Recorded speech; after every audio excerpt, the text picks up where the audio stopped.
प्रेक्षकांनो, लपंडाव या मालिकेच्या पुढच्या भागामध्ये आपल्याला जबरदस्त ट्विस्ट पाहायला मिळत आहे। आपण पाहतोय लेटेस्ट प्रोमो मध्ये आता सरकार स्वतः तिचं सत्य हे सर्वांसमोर आणते आणि त्यानंतर जेव्हा सखीच्या जीवावर गोष्टी बेतलेल्या असतात त्यानंतर मात्र आता कबीर पुढे कोणता पर्याय असेल हे पाहणे इंटरेस्टिंग होणार आहे। खरी तेजस्विनी कामत ही मात्र सखीचा जीव वाचवू शकेल का आणि त्यानंतर राघव या जगातच नाहीये ही गोष्ट कितपत खरी आहे या गोष्टीचा सुद्धा खुलासा हा होताना दिसून येणार आहे। कारण की प्रेक्षकांनो, आपण पाहतोय की ज्या पद्धतीने तेजस्विनी कामतला मारण्याचा प्रयत्न आता या सरकारने केलेला होता तो प्रयत्न मात्र फेल ठरला आहे आणि तेजस्विनी कामत जिवंत आहे आणि या गोष्टींबद्दल सुद्धा आता कबीरला कळालेला आहे आणि त्यामुळे कबीर मात्र गौतमला सांगून लवकरात लवकर हे सत्य सर्वांसमोर यायला पाहिजे असं ठरवत असतो। गौतमचा सुद्धा कबीरवर विश्वास असतो आणि ज्या पद्धतीने सरकारने सखीला मारण्याचा प्रयत्न केला त्यानंतर मात्र गौतमची खात्री पटते। परंतु आता सरकारला खूप मोठा डाव खेळायचा असतो कारण की या सगळ्या गोष्टी कशा लीक होत आहेत, या सगळ्यातून ही सखी कशी वाचत आहे याचा जेव्हा सरकार विचार करते तेव्हा मात्र घर का भेदी लंका ढाये अशा पद्धतीची घटना घडलीये हे तिच्या लक्षात येतं। कारण की घरात असणारी जी वेदू आहे हीच खरी मोठी कारस्थानी आहे आणि त्यानंतर तिनेच या सगळ्या गोष्टी ऐकल्या असतील आणि त्या कबीरला सांगितल्या असतील, तेव्हाच तो कबीर प्रत्येक वेळेस त्या सखीचा जीव वाचवतोय। परंतु आता नाही, आपण पाहतो की आता हा लपंडाव मी खेळू शकत नाही, मला लवकरात लवकर ही सगळी प्रॉपर्टी तर आता माझ्या नावावर झाली आहे, परंतु अशा गेटअप मध्ये म्हणजे या तेजस्विनी कामतच्या या सगळ्या घाणेरड्या गेटअप मध्ये मी राहू शकत नाही। माझं हे सगळं जे एम्पायर आहे, माझा जो बिझनेस आहे तो माझी वाट पाहतोय आणि हे माझं स्टेटस जे मी आतापर्यंत जपत आले ते फक्त माझ्यासाठी बनलेलं आहे असं मात्र ही सरकार बोलत असते आणि यासाठी तिने खूप मोठा प्लॅन आखलेला असतो। परंतु प्रेक्षकांनो, तेजस्विनी कामत हिची तब्येत मात्र आता व्यवस्थित झालेली आहे आणि आता आपल्या मुलीला वाचवण्यासाठी तेजस्विनी कामत ही ढाल बनून येणार आहे आणि तेव्हा मात्र सरकार या सगळ्या गोष्टीचा कसा सामना करेल आणि त्यानंतर जेव्हा ती राघवला समोर बघेल त्यानंतर मात्र थरकाप हा सरकारचा उडणार आहे।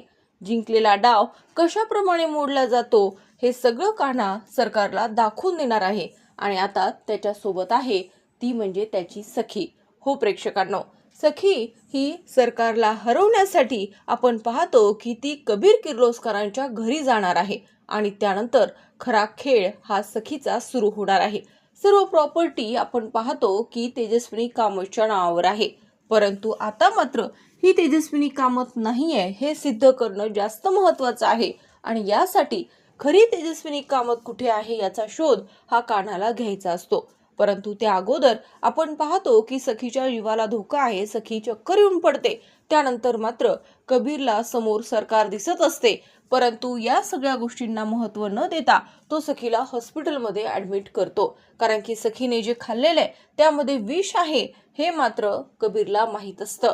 कारण की आपण पाहतो की सखीचा ऍक्सिडेंट केल्यानंतरही सखी वाचलेली आहे आणि आता मात्र हा घाव मी बाहेरून नाही तर घरातूनच मी त्या सखीवर करणार आहे, तेव्हा तिला वाचवण्यासाठी ना गौतम असेल ना कबीर। आपण पाहतो की गौतमने बोलणं हे सरकार आणि त्याच्या आईचं ऐकलेलं असतं आणि त्यामध्ये स्पष्ट त्याला दिसून येतं की या सगळ्यांमध्ये ही जी बाई आहे नंदा ही मात्र सरकारची आई आहे, म्हणजेच तेजस्विनी वहिनीची खरी आई ही नंदा का आहे, परंतु त्यांना जो फरक हा तेजस्विनी आणि सरकारमध्ये असतो त्यावरून नंदा ही या सरकार सारखीच आहे हे सुद्धा दिसून येतं। कारण की जेव्हा डाव हा सखीला मारण्यासाठी सुरू असतो तेव्हा आपण पाहतो गौतम हा खूप जास्त घाबरलेला असतो। इकडे मात्र आपल्या लक्षात येतं की सरकारने सखीला सांगितलेलं असतं की गौतम कबीरचं बोलणं ऐकून माझ्यावर प्रश्न करत आहेत आणि माझ्यावर संशय घेत आहेत, परंतु सखी म्हणते की असं आई काही होणार नाही, तू काळजी करू नकोस। परंतु जेव्हा सखीचा जीव वाचलेला आहे हे जेव्हा सरकारला समजलेलं असतं तेव्हा मात्र तिचा संताप होत असतो आणि तेव्हा ती सखीला मारण्यासाठी पुन्हा प्रयत्न करते आणि आताचा प्रयत्न हा खूप जास्त घातक असतो कारण की सखी खूप जास्त डिस्टर्ब असते कबीरमुळे। कबीर ही सखीची काळजी घेत असतो आणि तिला मात्र कळत नाही की हे सगळं कबीर का करत आहे। कारण की तिला तिच्या आईवर खोट्या सरकारवर विश्वास असतो. त्यानंतर मात्र आपल्याला पाहायला मिळतं की आता सखी ही सरकारला म्हणजे तिच्या आईला म्हटलेली असते की मला दूध प्यायचं आहे, मी दूध पिल्यानंतर झोपी जाईल. आणि आता मात्र सरकारने तिच्या आईला सांगितलेलं असतं, म्हणजे त्या नंदाक्काला सांगितलेलं असतं की आता मी जे काही दूध बनवेल त्यामुळे मात्र सखी कायमची झोपेल, ती उठणारच नाही. आणि ही गोष्ट वेदूने ऐकलेली असते आणि वेदू मात्र याबद्दल कबीरला फोन करून सांगते. तेव्हा मात्र कबीर घाबरतो आणि त्यानंतर त्याने गौतमला फोन केलेला असतो. गौतम मात्र आता सखीला थांबवू शकणार नाहीये, कारण की या अगोदरच सरकारने सखीबद्दल सांगितलेलं असतं, सखीला सांगितलेलं असतं की गौतम भाऊजी मुद्दामून हे सगळं करत आहेत, तुला माझ्यापासून ते दूर करत आहेत. कबीर आणि गौतम मिळून जर असं काही केलं तर सखी मी तुझ्यापासून कायमची दूर होईल आणि हा दुरावा मी आता सहन करू शकणार नाहीये, त्यापेक्षा मी मेलेली बरी, असं मात्र ती सरकार बोलत असते. तेव्हा मात्र सखीचा विश्वास हा तिच्या आईवर म्हणजे खोट्या सरकारवर असतो. आपण पाहतो आता गौतमला माहिती आहे की दूध दिलं जाणार आहे आणि दुधामध्ये विष आहे, म्हणून गौतम मात्र आता सखीचं जे दूध आहे ते मात्र जेव्हा आपण पाहतो की सरकार बनवत असते त्यानंतर मात्र सरकारच्या लक्षात येतं की ही गोष्ट ही गौतमला सुद्धा समजलेली आहे आणि म्हणूनच हा गौतम इथे लपून पाहतोय. आणि त्यानंतर मात्र मी असं काही करणं चुकीचं ठरेल आणि सरकार तिचा खेळ हा पलटवते, ज्यामुळे की आपण पाहतो की पुन्हा एकदा सखी आणि कबीरमध्ये वाद होतील आणि आता मात्र ही जी माझी लपंडावाची ही खेळी सुरू आहे ती थांबणार आहे, असं आपण पाहतो की सरकार विचार करत असते. त्यानंतर मात्र गौतम तो जो ग्लास आहे तो चेंज करतो आणि त्यानंतर सखीला विष असलेलं दूध हे पोहोचत नाही आणि सखी मात्र शांतपणे झोपी जाते. प्रेक्षकांनो, त्यानंतर आपल्याला पाहायला मिळतं की इकडे कानाने स्वतःहून गौतमला फोन केलेला असतो की मी येतोय, परंतु सरकार ही सखीला जीवे मारण्यासाठी प्रयत्न करतेय, त्यामुळे मी येईपर्यंत सखीने काहीच खाल्लं पेल्लं नाही पाहिजे, याची काळजी तुम्ही घ्यायची आहे. आणि असं म्हणत काना हा घाईघाईने आपण पाहतो की सरकारकडे येत असतो. आता मात्र कानाने ठरवलेलं असतं जर सखीला काही झालं तर मी या सरकारला जिवंत सोडणार नाही. प्रेक्षकांनो, त्यानंतर मात्र इकडे सखी तिच्या रूममध्ये असते, परंतु आता सरकारला कळालेलं आहे की आता लवकरच ही सखी जिवंत नसणार आणि ही प्रॉपर्टी जी मला मिळालेली आहे त्या प्रॉपर्टीची खरी मालकीन फक्त मी एकटीच असेल. या विचारात असताना तिच्या लक्षात येतं की आता सखी मरणार नाहीये, तर आता दुसरा डाव हा सखीला मारण्यासाठी करावा लागेल, कारण की सखीने दूध पिलेलं नाहीये. आणि त्यानंतर आपण पाहतो सखीने काही खाल्लेलं नसतं आणि हे सरकारला माहीत असतं आणि म्हणून सरकार मात्र सखीला खाण्यासाठी खीर तयार करते की जेणेकरून सखीला ती म्हणू शकेल की असं उपाशी पोटी तू झोपू नकोस, काहीतरी मी बनवलं आहे आणि ते खाऊन तू झोपी जा. परंतु हे सगळं करण्या अगोदरच गौतम मात्र लक्ष ठेवून असतो. गौतम खूप जास्त चिडलेला असतो, जो सगळ्यांना जमा करतो तेव्हा तिथे सखी सुद्धा असते आणि त्यानंतर गौतम म्हणतो की आता अति झालं, मला माहिती आहे की ही तेजस्विनी म्हणजे आपल्या वहिनी नाही आहेत आणि ही सरकार आहे. मी माझ्या कानाने ऐकलेलं आहे की सखीला मारण्याचा प्रयत्न यांनी केलेला आहे. आणि तेवढ्यातच तिथे कबीर येतो. गौतमचं बोलणं ऐकून मात्र सगळ्यांनाच धक्का बसलेला असतो की हा खेळ काय सुरू आहे.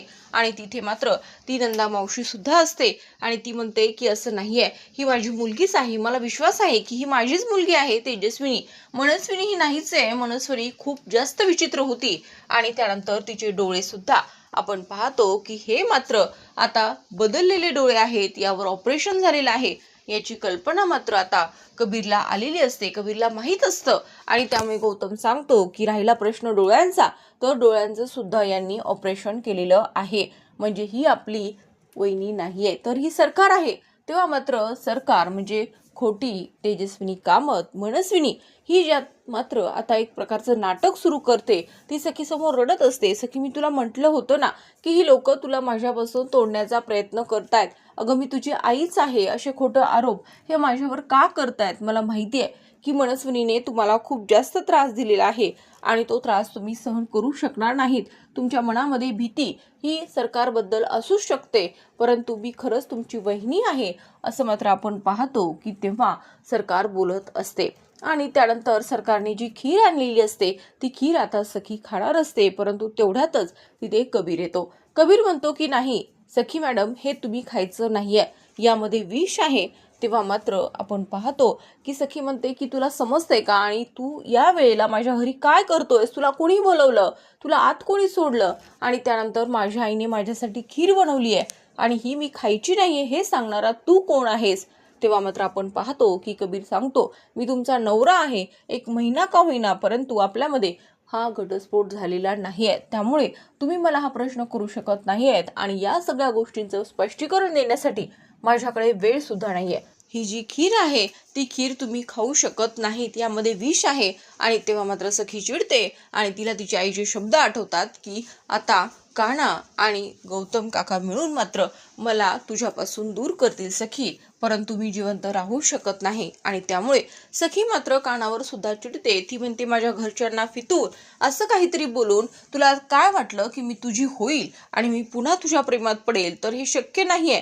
आणि मी तुला सांगतेय की ही माझी खरी आईच आहे, तू विश्वास तुझा असो किंवा नसो, आणि ही माझ्या आईने खीर माझ्यासाठी बनवली आहे, मी काही खाल्लेलं नाहीये म्हणून बनवली आहे, चल मी आता खातीये, बघ मला काही होणार नाही, असं म्हणत सखी मात्र ती खीर खाते. तेजस्विनी तिथून निघून गेलेली असते, कारण की तिला आता तिचा खेळ सुरू करायचा असतो आणि ती सर्वांसमोर रडते, कितीही मी केलं तरीही तुमचा माझ्यावर विश्वास नाहीये असं म्हणून ती तिथून निघून जात असते, तिच्या रूम मध्ये जाते. परंतु इकडे मात्र सखी ही कानावर भडकते आणि ती सांगत असते की मी आता खीर खाल्लेली आहे, मला काही झालेलं नाहीये, यामध्ये माझ्या आईने विष मिसळलेलं नाहीये.